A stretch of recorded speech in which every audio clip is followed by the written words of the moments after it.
What's up? This is Rebel Radio. What up? What up? This is DJ Newmark. This is Peanut Butter Wolf. It's your boy. It's okay. Keep checking out Rebel Radio. Rebel Radio. This is Rebel Radio. We're in the place right here. Rebel Radio is going down. Would you say Rebel Radio? Oh, wait. Let's do it again. Rebel Radio. What's up, Rebels? Welcome back to Rebel Radio, the weekly show where I bring you the rebels who are shaping our culture. I'm your host, Josh Levine. This week, I sit with Matt Falcinelli. He's the founder, CEO of TheDrop.com. If you're not familiar with TheDrop, go check it out.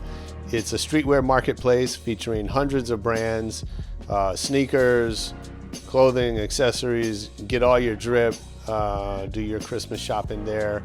Matt's got an amazing story about building, a business that's hyper relevant to what's going on right now in culture, in commerce, really pushing the envelope and building, I think, an incredible business.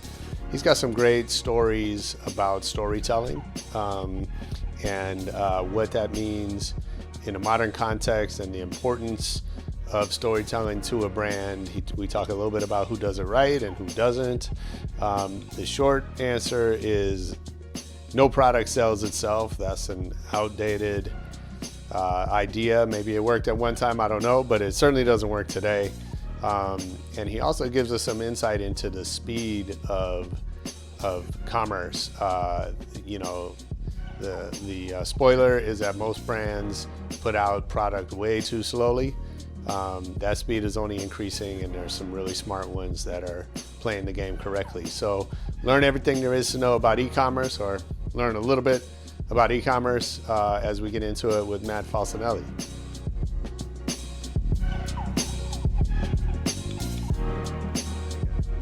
You're probably never not fundraising, right? Is that?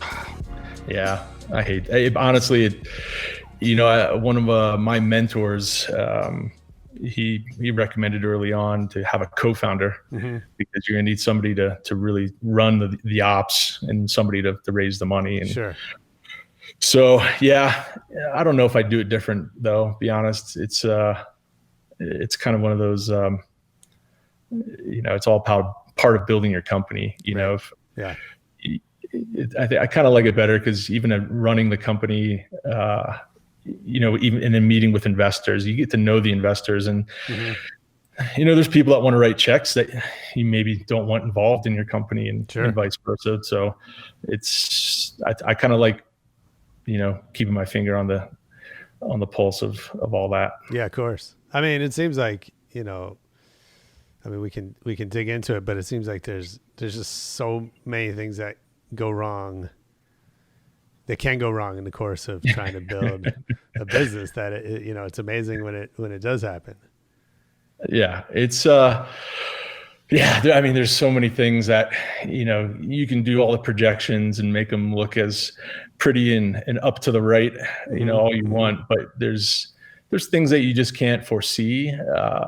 Consumer trends shift, which is kind of the core of our model anyway, but economic trends shift, political influences to economy. Yeah, sure.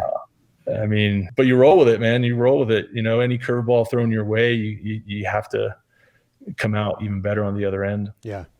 Well, I want to dig into some of that with you. And I appreciate you making time to do this, man. I've been following since you launched this business, or the one before that became this business. And it's been a great journey to watch. And so I'm excited to kind of dig in with you on it. Yeah. So, let's maybe take a step back and start at the beginning. Because I know before this you were at Backcountry, right? And had the e-commerce background. Did you know growing up that you were going to work in fashion? Was that kind of where your head was at? I liked fashion because I couldn't afford it. As a kid, we were probably, lower middle class. I think economically we didn't know that, but looking back, it's probably where we were. But couldn't afford, the name brand stuff, and, so it makes you want it more. Right. And so I always, and I spent a lot of time growing up in malls. Yeah. I go to mall at least once a week, walk around, see what's new every week. And back then, not a lot of things changed week to week like they do today. But No, I definitely, I always liked fashion from an early age. And then, in terms of working in fashion, no, I actually wanted to work in pro baseball. Oh, wow. I was a baseball player. I had hopes and dreams of playing college ball, and I played a little bit of college ball, but got hurt my end of high school career, and that pretty much was the end of any hope or dream in that world. But I wanted to work on the business side of baseball, so I went to school for Spanish and international business because I knew baseball back in the late 90s was starting to open up camps and offices and things like that in South America, Central America, and that's where a lot of talent was coming from. So yeah, I actually did a semester abroad in Mexico and ended up going back after I graduated for about a year and change. Oh, wow. But in Mazatlan, Mexico, and I worked for, they have a winter league baseball team in the Mexican Winter League, and I actually worked for that. That was kind of my first gig out of college. Nice. And so I used to be fluent in Spanish, a little rusty now, but yeah, I would translate for the American players on the team and did a little PR, helped them build their first website. This is 98. And so it was literally learning the code, hand code sites before Dreamweaver even. And so that was good though. That was, and that's where I kind of really started learning a little bit more of that. There's life outside of the US, especially the small town where I came from and small town where I went to college. And it's like, okay, there's a bigger world out here. So I think that's where I got, more of the taste for international and it's certainly a love for Latin culture. It's an amazing culture, very similar to the Italian culture I grew up around. So I think there was a lot of kinship there. And of course the food is amazing. Yeah, of course. But yeah, I started out in Mexico and then when I, was leaving there, I wanted to move to a city where there was Latin culture. I loved it that much. I still do. So I was looking at Miami and San Diego and ended up landing in San Diego. And, in San Diego, I caught on with a kind of a company from the .com days that endured all that, the .com bust and all that. But a company called Website Story. Okay. And they pioneered what is now known as modern day web analytics. And so won't geek out on the technology too much, but easily can. But basically, what they were doing Google Analytics and then some before Google Analytics and more of an enterprise technology. And we end up getting acquired again. And it's now really the core tech piece of the Adobe digital suite of products. So, but being there, pre-IPO and then going through an IPO and acquiring two companies. And I mean, this was literally 2002 to 2008. And it really was the .com. It was the Wild West of the internet days. And, being on the data side of the internet, I mean, think about everybody just started talking about data the last couple of years. Sure. I mean, we were pushing the value of data in 2002, and it's kind of interesting, the data, we had some really big wins back then. I remember Best Buy was looking to redesign their stores, right? Before they became, everything was white and blue and yellow highlights and bright and open. That wasn't always Best Buy, but they did a redesign and they used the data from their website that we were analyzing and collecting for them to understand how people behaved online. And it was one of the first cases I can remember of a multi-channel retailer using web data to power how they laid out their new store format across the country. And, people that buy big screen TVs also like video games and, things like that. So I really developed a passion around data, and my niche fell more on the e-commerce side. We worked with media companies like ESPN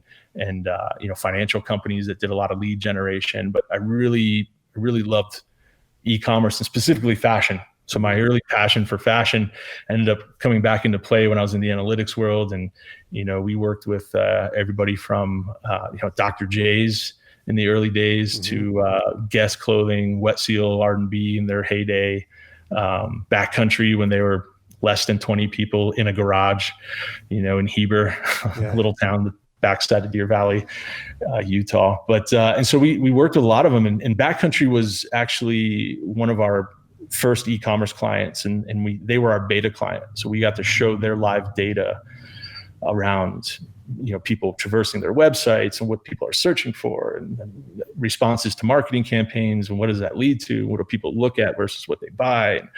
And so I looked at Backcountry's data every day for about 6 years. And when I went there as a direct employee, I feel like I knew more about the history of the company because I knew how they evolved from a data perspective and what improvements they made to their business that affected conversion rates and sales and all that good stuff. So it was an interesting way to get into the e-commerce world, coming from the data side. Super valuable, because when you're looking at data, you're looking at marketing, you're looking at usability on the site, you're looking at merchandising data. I mean, you really start understanding almost every aspect of an online business, and where the weak points are, and where the opportunities are, and where the strengths are, and what levers you can turn to maybe increase traffic and kill conversion a little bit, but just to get more traffic, or increase sales,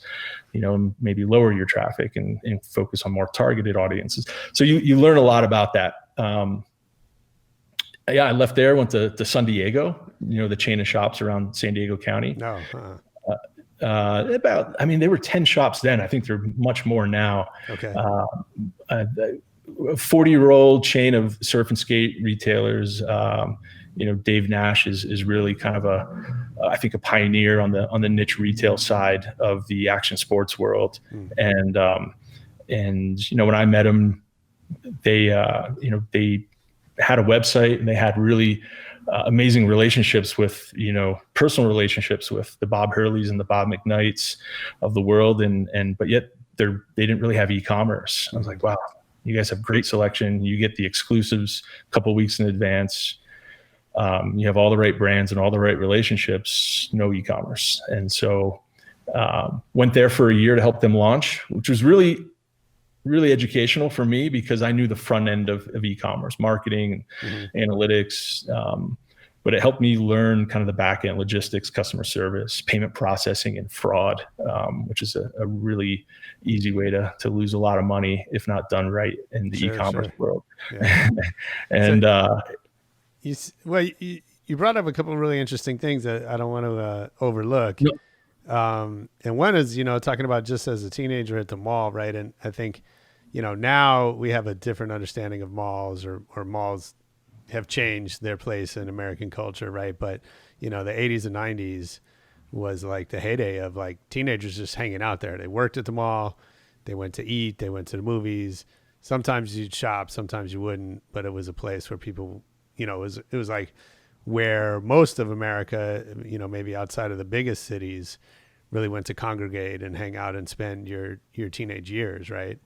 Yeah. Don't forget the arcade. Yeah, the arcade for sure. Early like forms of gaming. The arcade and the food court, right? And then some shopping along the way. But that's different than the world we live in today, right? Forget about COVID, but just that doesn't exist as far as this kind of central hub for youth culture, and these exchanges to happen. Yeah. It really, I look at it, coming from a small town and having to drive, 25, 30 minutes to the closest mall, and then going into a store. And that's where you learned.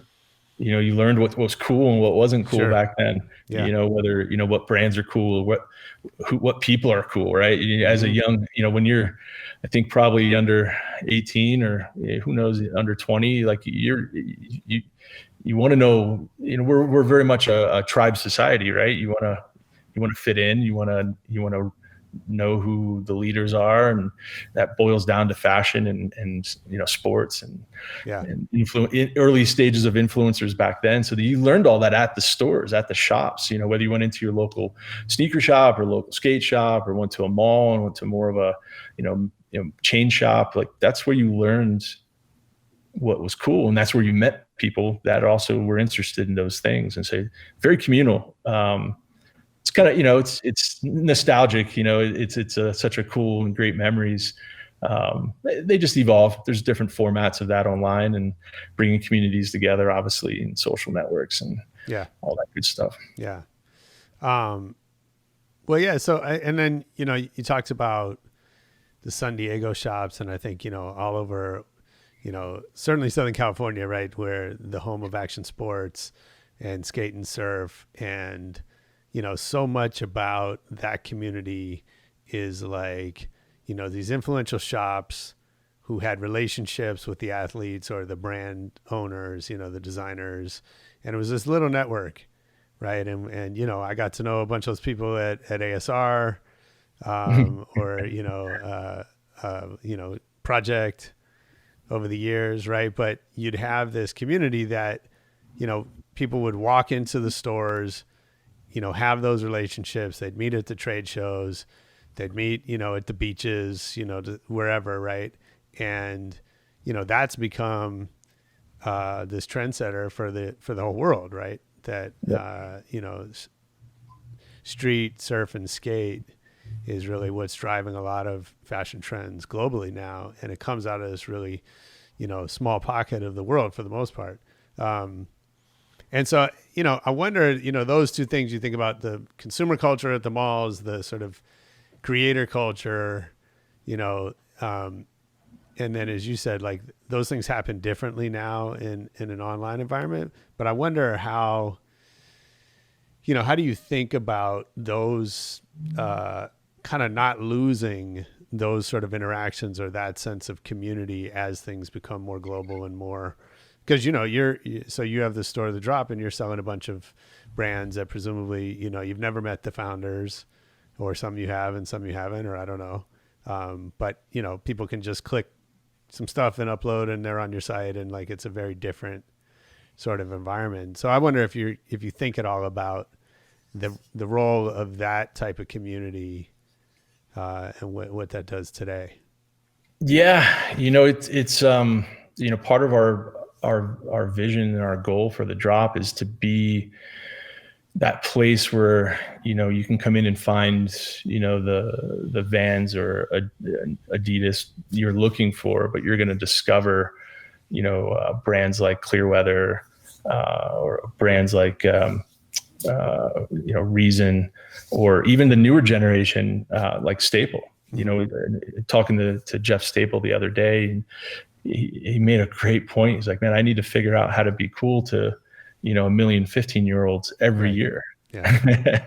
And Staple's been around, but, we'll do posts on social, and we try to do storytelling. I really want to be, for TheDrop, I want it to be a storytelling platform, because, going back to the communal aspect of those shops growing up, it was a lot of storytelling. Mm-hmm. And those stories are still out there in abundance. And most brands aren't even telling their own stories. They're just putting out product that has a story, but they're not telling the story. And that's where Jeff and I really found a common denominator. I think we share a lot of ideas and beliefs around, with a very disloyal consumer, the young millennials, Gen Z, not being very brand loyal at all, being very influencer driven. How do you start a brand? How do you build a brand? How do you build loyalty to your brand? And you could trace a lot of ideas back to storytelling, create that emotional connection to a brand or a collection or a collab. That emotional connection, the more emotion you can inject, the more you're going to sell. So how do you define storytelling in this context? What does it mean? It could be, it could be, it could be everything from on the easiest answer on the collab side, right? So you're doing a sneaker collab with an artist, and maybe it's an artist nobody's ever heard of. Tell the story of that artist. How did they get started? Where did they come from? Mm-hmm. Why are you doing this collab with them? There's so much juicy parts there to put out. And once you tell those stories to people are like, shit, somebody's going to say, man, that's just like me, or man, that's what I want to do, or wow, I can really relate to the struggle of that artist. Yeah. And and it's what Nike does. They do a lot of great collabs with a lot of sometimes artists you've never heard of, or at least they're not mainstream enough for the mass market to know of. And it helps keep a huge brand like Nike more relevant to the younger consumer. One of the ways they do it. Sure. But the stories could be around technology. It could be around fabrics. It could be around the designer. This is an up and coming designer who's designing this micro collection for this brand as a one-off. And what's the story behind the designer and where they inspired from? There's so many tidbits out there. I met a guy at a party a year or two ago. It was a sneaker launch party in LA, and he started telling me about his brand, and he told me this really rich story. And I won't go into it because it's a long story, and he's no longer on TheDrop because he kind of just felt like I don't know. Honestly, I don't think he's focusing too hard on his brand. But anyway, he tells this amazing story. And I said, look, man, and he didn't even tell me what his product was. He just told me, like, I have a brand. And I said, oh, what's the story behind the brand? I didn't even ask him what the products were. I didn't care yet. And he told me this amazing story. And I'm like, I don't care if you're selling dog dishes or T-shirts tomorrow morning. As long as that story is on your website, I will go buy something. And he's like, I'll tell you right now, it's not on the website. I'm like, dude, what are you doing? That is your asset, that story that you build the brand off of. And it kills me. To this day, it's not on his website, and it's like, that was 2 years ago at least. And so, and Jeff talks about this a lot. He talks about it publicly in the business of hype. And, it's the stories that really create the emotional connection to a brand. And then the frequency of storytelling is the other piece of that formula. It's one thing to have a good story, but if you have this consumer that's super ADD and, they're, influencer wears brand A today, they want brand A. Influencer wants brand B tomorrow, they want brand B. And so, it's a very real-time dynamic world. And, how do you play in that? And you have to, that's why you're seeing brands dropping micro collections every 15 to 30 days, is to keep that engagement. If they can bring that storytelling piece in, then you're going to see, the emergence of a few from the rest.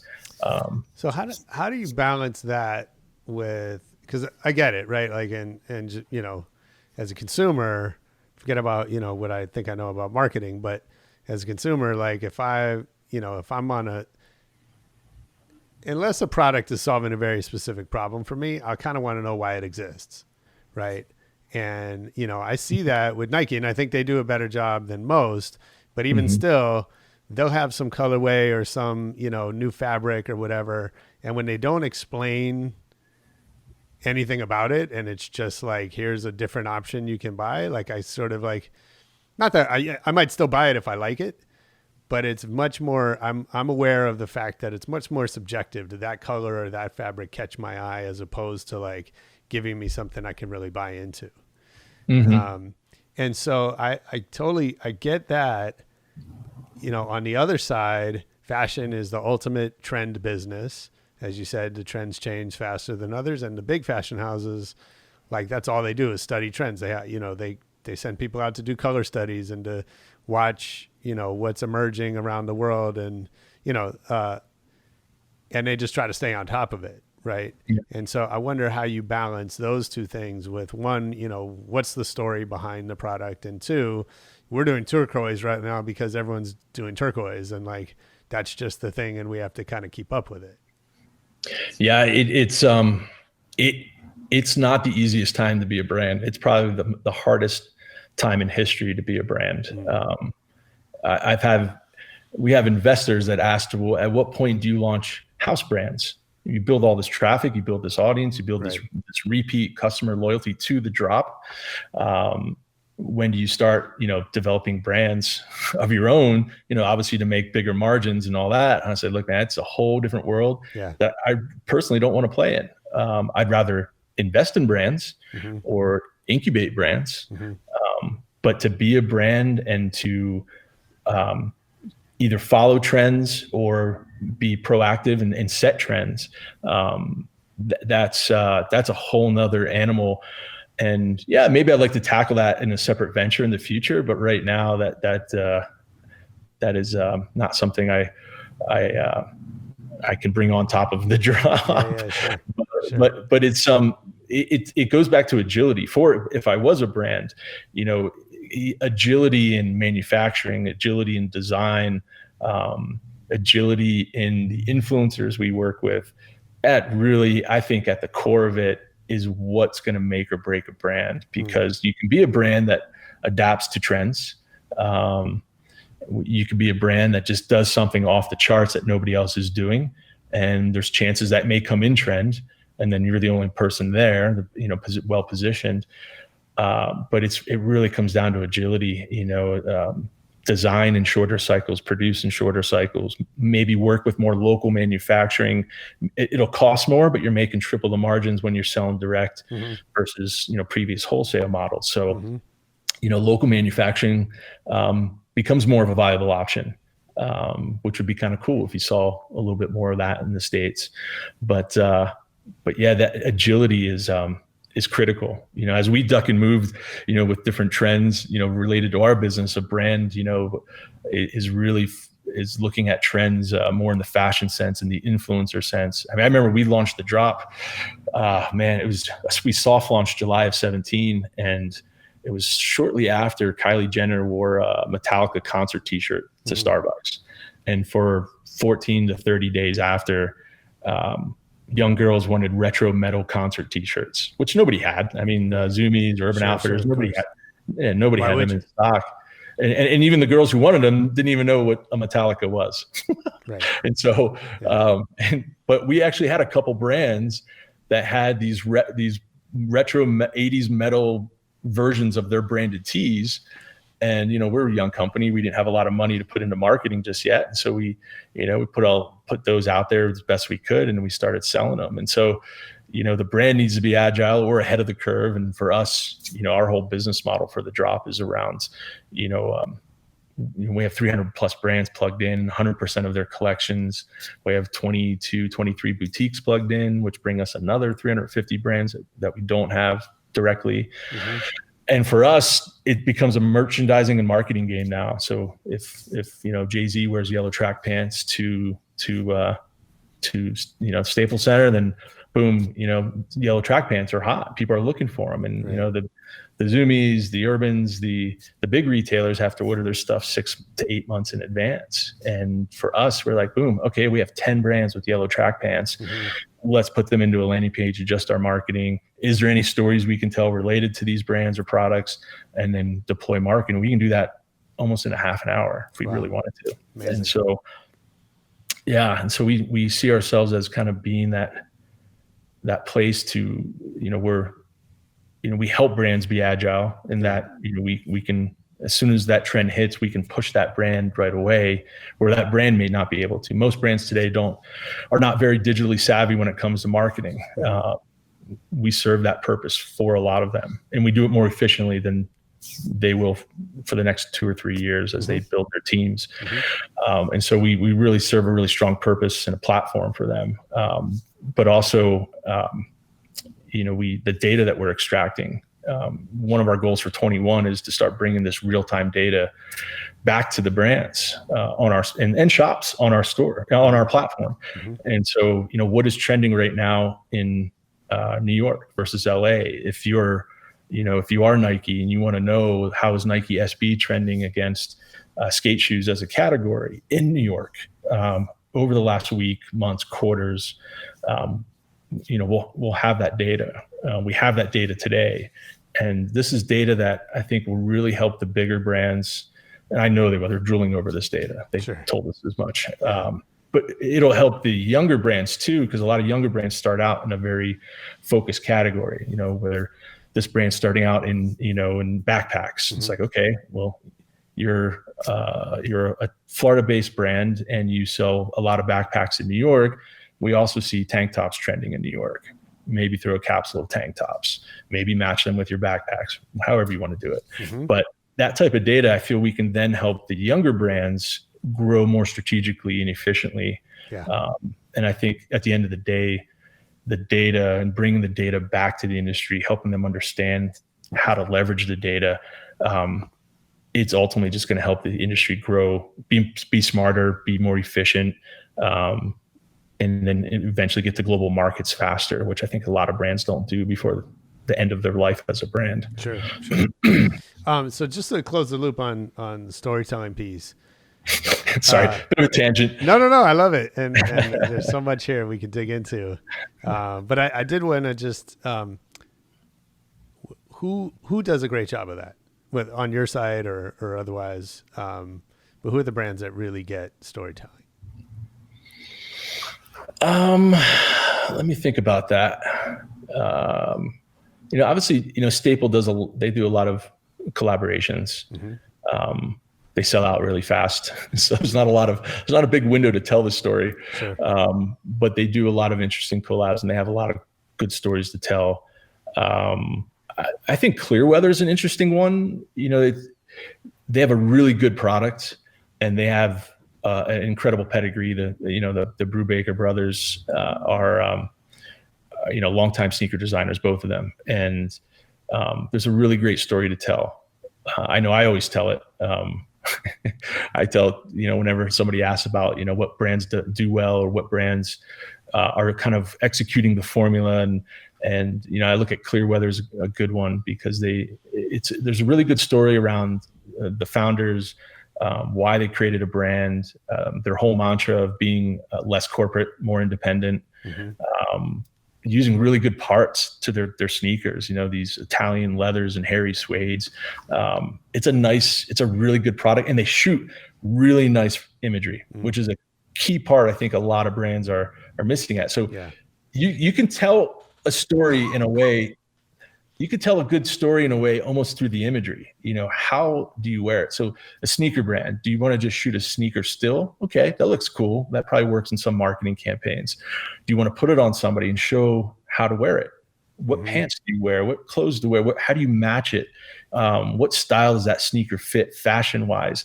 Then you're going to sell a lot more sneakers when you actually show the customer how to wear it with the entire outfit. And that's another thing too. I feel like a lot of people that are siloed into specific categories, when they do imagery, they only take an image of that product instead of showing it on model, on person, and accessorized and matching with the entire outfit is. We've done a lot of A/B testing, and I could tell you, putting a sneaker on a person who's well dressed, to match that sneaker, to show the vibe of the brand, you can sell way more sneakers than shooting a sneaker still. But Clearweather's a good one. I'm trying to think. I'm like going through 300 brands in my head. Of course. Reason does pretty well. Reason out of New York. They drop a lot of product frequently, and doing more collabs right now. They just put one out with the artist, the late artist Basquiat, and some interesting things there. More stories to tell. And Reason, I'd say, is a brand we've seen evolve. From probably a brand that was creating cool product to a brand that's creating cool product and some interesting stories around the products. And so it's great to see that evolution, right? It gives you hope that the industry is evolving too. There's a couple of those come to mind. That's great. So like I said, when we met, you were either just moving to Brazil or in Brazil. And I remember talking at the time about sort of why. So you went down there to launch the company that now became TheDrop, right? If that's separate companies, separate focus. Yeah, fair enough. But it feels like the same sort of journey. It's funny when we went to Brazil. So, truth be told, we went down to build an acquisition target for Backcountry. They were owned by Liberty Media at the time. Liberty Media gave them pretty much an open checkbook to acquire a good amount of business, and most likely globally, because there just weren't acquisition targets that they were interested in the States.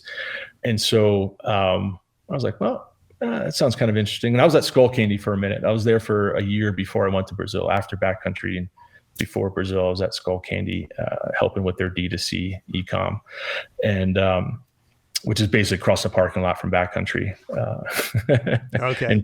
in Park City, Utah. Yeah. And so, but I ran into a friend of mine at a trade show, an Adobe Summit, I think, and he launched one of the first digital agencies in Sao Paulo back in 2003. And he was like, hey, you may want to look at Brazil. We're hitting our internet boom. This was like early 2012.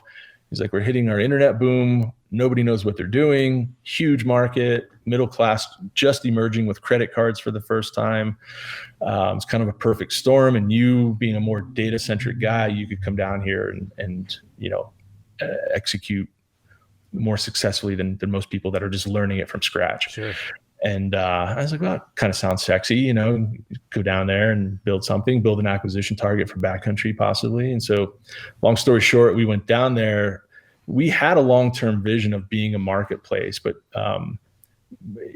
we never pulled it off. We had to buy inventory. At the time, before I went, I met with friends that were, executives at Billabong and Quicksilver and Hurley and Nike and Adidas. And they said, man, go down now. We're all trying to figure out Europe, but you get to Brazil, it's like the next frontier. So we'll introduce you to our distributors. But distributors in Brazil, they didn't want the extra inventory risk. Brazil's economy was peaking when ours were in recession. Right. And so when we get down there in 2012, their economy is on fire. And, the distributor pre-books their stuff. They get it shipped in from China or from the States, and then they distribute it. They get paid. They pay back the brand in the States. It's a very clean and semi-risk-free model. Mm-hmm. And we're down there pitching them like, take on extra inventory risk and sell direct. And the economy is not always going to be great. And you're going to want to sell direct, and, we can help. And they're like, why would we want to take on that extra risk when we don't have to? Yeah. So we ended up being just very vanilla ecom. We were surf and skate, which was more of a fit for Brazil. Mm-hmm. Skate was really exploding from 2012 to 2016 when we were down there. If you think about Brazil, it's a country that soccer is by far the number one love of passion for everybody. Yeah. But in terms of sports, after soccer, it now goes skateboarding and surfing. Oh, wow. So there's no hockey, there's no baseball, there's no American football. There's none of that stuff. They have a pro basketball league, but it's not wildly popular. I think pro volleyball might be more popular than pro basketball in Brazil. But if you think about a country of 220 million people, and it goes soccer, skateboarding, surf, our obvious focus was on action sports. Sure. And it was an education, So that's what that's what I'm wondering is what did you learn? First of all, I always am attracted to this idea of like launching anything in secondary markets. Because I think, it sounds like in some ways certain things are harder, but other things are easier, right? And America and, LA and New York is like the most competitive markets on earth for most things. And so I always think like, if you can work out the system where maybe the bar is a little bit lower, then that's generally a good, like, does that square with your experience? If I were called you tomorrow and said, man, I'm going to launch this new company, would you tell me like, hey, go do it in another country? It depends on the country and it depends on the business. Yeah. Brazil, we did so much research on the market, obviously. And one of the things we didn't come across until we were there was a list that Forbes put out. And it was the easiest countries to do business in. Mm-hmm. And it ranked all countries. Mm-hmm. And out of, 240 something countries, maybe 260 now, Brazil was 111th easiest country to do business in. Okay. So one piece of information I probably would have valued before going there, because we learned it the hard way. It is you look at Brazil and it's like, man, they got everything. They have people, they have food, they have no natural disasters. They have gold and silver and iron. They have oil, 5,000 miles of coastline, Caribbean style beaches. Like they literally have everything. but it's a very difficult country to do business in. And it comes down to culture. Really, they have their culture. They have a very strong culture of distrust. I think is the right word. They don't trust each other. They don't. I mean, everybody feels everybody's trying to screw each other over. I mean, for the most part. I mean, especially in the business world, it's and it makes negotiations extremely difficult and borderline impossible in a lot of ways. And so, to your point, some things are easier, some things, are not as easy. Maybe you pay a little extra for something, and it gets done faster. That's kind of one of the things that you maybe wouldn't be so apt to do in the United States, sure. Which we never did, for the record, because it just leads to a downward spiral, and you just don't want to do that.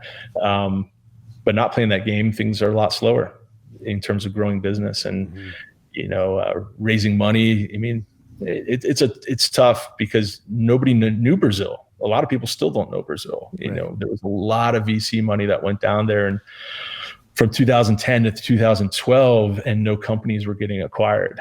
And it was such a great education, because you learn, like countries like Brazil, as a business, you get taxed on the top line. You don't get taxed on the bottom line. Right. So if you break even, it's not like in the States where it's like, well, we don't pay taxes because we broke even. Right. Now down there, you get taxed on the top line. So you could be doing 10 million a year and break even, and you still have to pay, wow, to like 40% on that 10 million. That's crazy. Where's that come from? Sure. You broke even, you don't have the money in the bank. It's tough. It's a tough market, very opportunistic market. I think Brazil has an amazing future. Very difficult. So what country. Do you think a lot of countries are like that. Yeah. Yeah, absolutely. And I mean, that is part of why so much launches out of the US, is because we're business friendly, we're entrepreneur friendly environment compared to a lot of places. A lot of Brazilian entrepreneurs who have a great idea leave and take that and start the idea in the States. I think early guys at Instagram, WhatsApp, even Savarine at Facebook, all Brazilian. Oh wow! And that's just a few. There's interesting. Brex, if you heard of Brex, which is kind of a funding tool for early stage e-commerce companies. Brazilian founder. There's a lot of savvy entrepreneurs out of Brazil, but they do come to the States to really for it to take off. Cool. Yeah. So are there a couple big lessons you learned from that experience that you brought back with you to launch TheDrop? Yeah, I think going back to the beginning of our conversation or before we got started, I mean, funding, it never stops. It's easier to raise money when you don't need it, right, than when you absolutely need it. Yeah. Because, you just, your leverage is mispositioned. But funding wise, it never stops is a big lesson. Culture is something you can't change overnight. You really have to understand culture and doing business in a foreign market. It's interesting when I saw brands, because culture applies the other way too. Brands would, sign with distributors in Brazil, and the distributors, they didn't know the culture of the brands. They didn't know the DNA, the blood, sweat, and tears that went to build that brand. They just know it's an American brand. It's a good logo. They can make a lot of money off of it. So sometimes the brand ends up in places it shouldn't, unbeknownst to the brand back in the States. And one of the things I learned talking to some Nike execs in Brazil was that if you notice, the people who run Nike, in Adidas and other brands in Brazil, the bigger brands who've gone through this, the people who run them usually aren't local. And it's like this in a lot of countries. And it's easier to learn a language and to learn culture than it is to learn the DNA and the blood, sweat, and tears that go into what built the business initially. Sure. And so, if you take a page from those brands, or even, most international MBA courses, I'll teach, you're better to send one of your own inner circle to those markets to build those markets, rather than to hire somebody locally to run the whole thing. Yeah. I think that applies not just to Brazil, but to most international markets. And so that was a huge lesson, because we're in TheDrop, we're looking to launch into, global markets now. And those lessons really come into play. And like, who do we want to send to Europe or back to Brazil or, to India or wherever we go. So that was a incredibly valuable lesson for sure. Love it. A couple others on the entrepreneurial side, health. I really let my health go to shit when I was in Brazil. I mean, I discovered espressos and drank way too many espressos. That's easy to do in Brazil. Yeah. And Coca-Cola, like the original stuff in the glass bottle with all the sugar, the original, I mean, that combined, and, working 15 hours a day, 7 days a week, and probably the heaviest I've ever been, out of shape, and then, the caffeine, you can't sleep, and then you don't sleep well. And then you can't work at your peak performance the next day. And that was a good lesson that I learned. Huge one. That's big. Yeah. Is there a point, have you reached it with TheDrop where, where things get easier? I know you would think, I think we do think that. I think it's kind of more of a, okay, when we get to these numbers, things will get easier. And then you get to those numbers, it's like, well, we got to get to these numbers, and then we got to go to these countries, and it doesn't stop. I mean, I'd prefer it that way. Yeah. I mean, I've seen companies get too comfortable, all types of companies. Sure. And then when you do that, competition blows you by, or maybe if it's getting too easy, maybe you have a problem. Right. It's time to get out. One of the co-founders of Backcountry had this matrix, and it was I won't go through it all, but it was like, you can be consciously competent on one end, all the way to unconsciously incompetent on the other end, and there's multiple variations in between. It's like, and when you become consciously competent, then you need to move on. Whether you're in another role in the company or, different challenge. So, he was a piece of work. He passed away a year ago, and he was a really unique individual, John Berzee. Nice. So I know you mentioned Jeff Staple. I'm a big fan of his. We had a chance to work together on some Scion stuff back in the day. Oh, nice. And he's my neighbor. I see him around the neighborhood sometimes. You see? Or I think he might have moved now, but he seems to go back and forth from coast to coast. I saw him in New York a few weeks ago. Yeah, but I think he's a great, what he's brought to streetwear, I think is amazing in terms of not only his brand and the work he does, but just his leadership and sharing knowledge and all that. So I'm curious. I know you added him as an advisor. What is having someone like that do for you, for the business? Like, what does that add to the equation? Yeah, a couple, and we put him on the board, not cool. Just an advisor, but he's on the board of directors. Nice. And I think Jeff, brings a lot. One, he brings credibility, right? He gets pitched companies every day, all week, every week. So for him to want to be a part of this is huge. And then on the public facing side, I think brands that, a lot of brands aren't digitally savvy. Most brands are founded by the creative person, right? Not the business person, 9.9 times out of 10. And so, as they're building their brand and fulfilling their vision, you come at them with a marketplace and we can help them, and you throw numbers and technology and whatever. And sometimes it's overwhelming.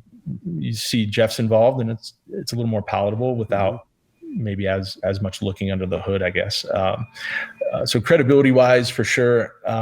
I think for us, as we feel a huge challenge is not having that storytelling coming from the brands, at least in physical form or product form or content form, not having videos or not having blog posts or not having imagery and photo shoots, even pre-pandemic.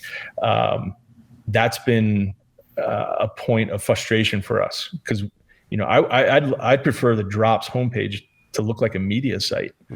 where we're telling stories, and those stories are updating during the day. Because, we have 50, 70 plus products a day coming into the drop through all of our syncs with the brands. And so we have a lot of stories to tell. And if the brands aren't creating content around their own stories, there's nothing to share with us. So we're at a point now, we want to start creating content in various formats for various channels.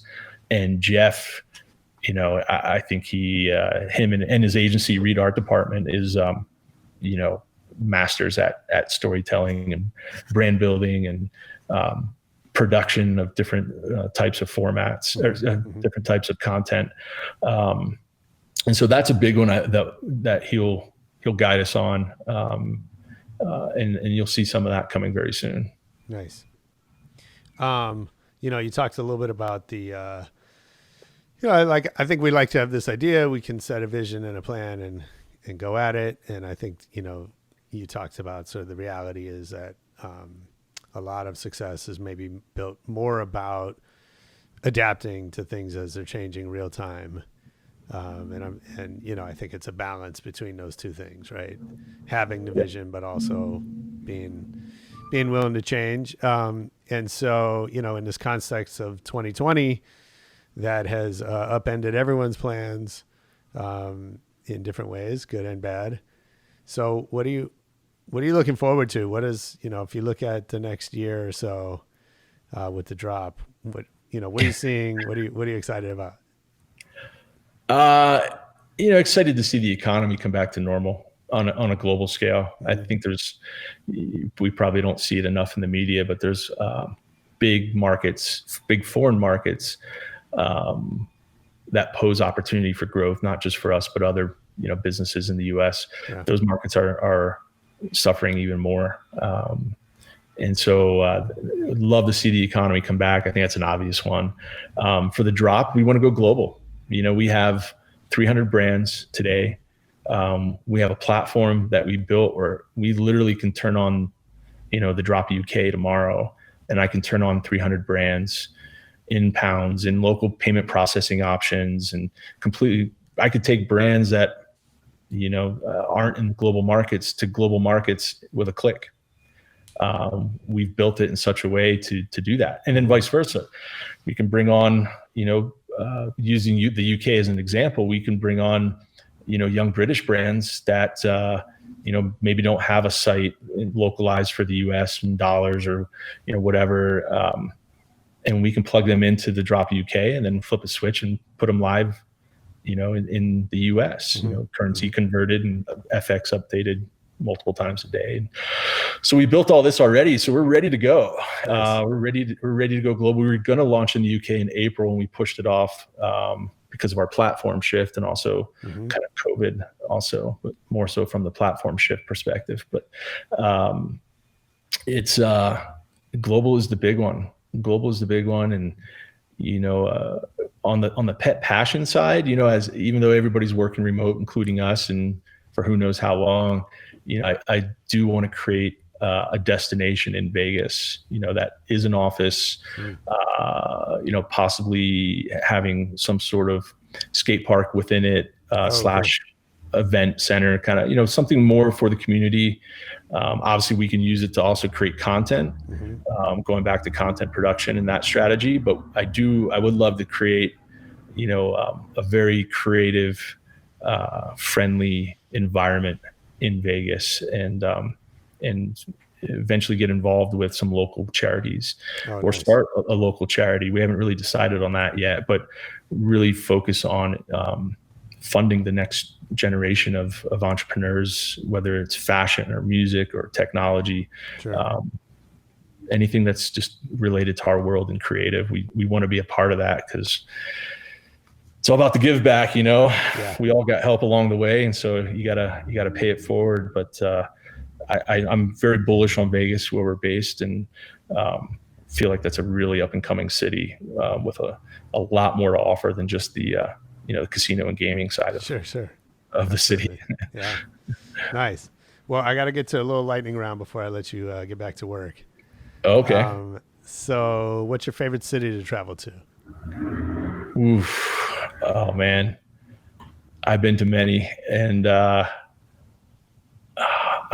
have to say Mazatlan, Mexico. Really? Personal favorite. Yeah. Spent a lot of time there, a lot of friends. The culture, the local side of it is, is pretty amazing. That's cool. I've not explored Mexico enough. I'll show you Mazatlan. Oh yeah, I'd love to. What's the last great book you read? Cosmic Banditos by A.C. Weisbecker. Wow. Cool title. Yeah. Interesting. He had to label it as fiction not to indict himself. He was a bit of a drug runner in the 70s between Central America and the US. And, but the book is really about, quick bit. They end up robbing a family at an airport in Central America. I can't remember which one off the top of my head. But it was the luggage of a professor at like Cal Berkeley or a Stanford physics professor, and there was a book on physics and quantum physics, and of course he's drinking mezcal with mushrooms in it, and reading these quantum physics books and relating how atoms and particles and everything interact with each other and how it relates it back to life. And it's pretty interesting. That's book, cool. But again, labeled as fiction to not indict himself on many of those things. I like it. What movie do you think you've seen the most in your life? Oh man, not by choice, but probably Dazed and Confused. Okay. My roommate in college, we went out quite a bit, and let's say 4 nights a week that movie was on. Yeah, that was Pulp Fiction's probably a close second though. I spent a whole summer watching that one repeatedly. Yeah. It's funny. I mean, the answer to that question is always something like that. It's always like, some movie that, you stumble on or someone else forces it on you over and over. Yeah. Funny. Yeah. Who's somebody you haven't met that has taught you the most? Somebody I haven't met that taught me the most, that teaches me the most.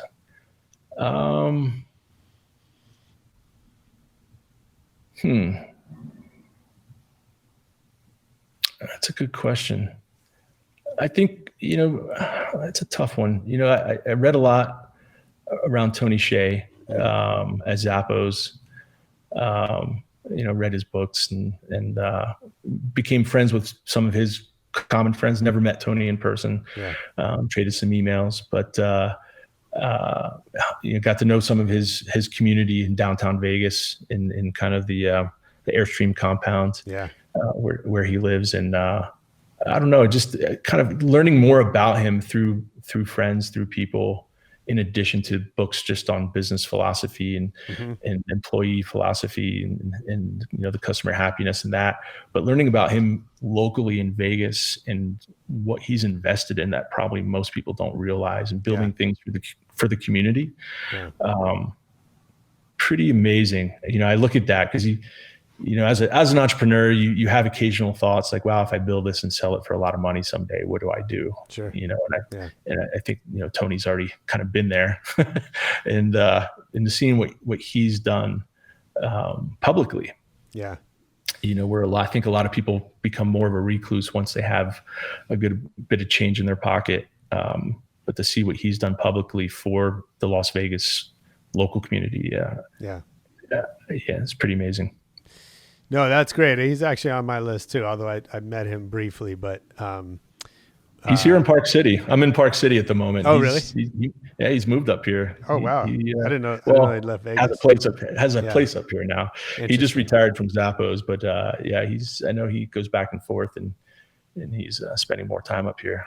So they had a great thing. I read the book, Delivering Happiness, loved it. Yeah. And then they had launched this coaching program that they were like, we figured out how to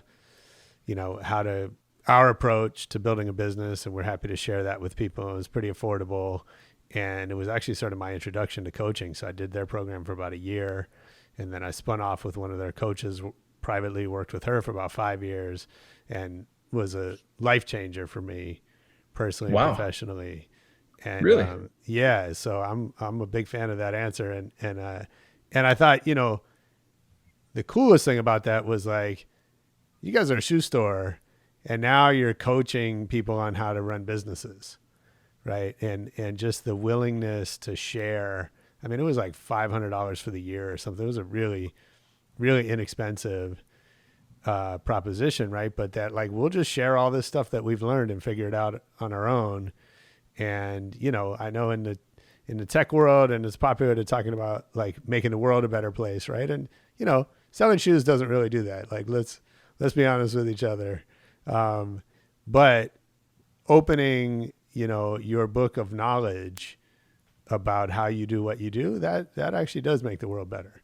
And so I thought we actually did cool. we did knowledge sharing with them at Backcountry. We'd go down there and do knowledge sharing, even though we competed maybe in some categories and with some brands.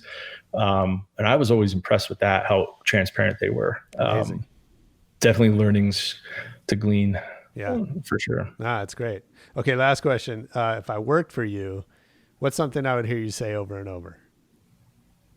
Storytelling. I'm pretty sure my team would all say, what's the story? If we do an Instagram post and there's no story being told, I'm like, where's the story? Yeah. Where's the story? Yeah. Great.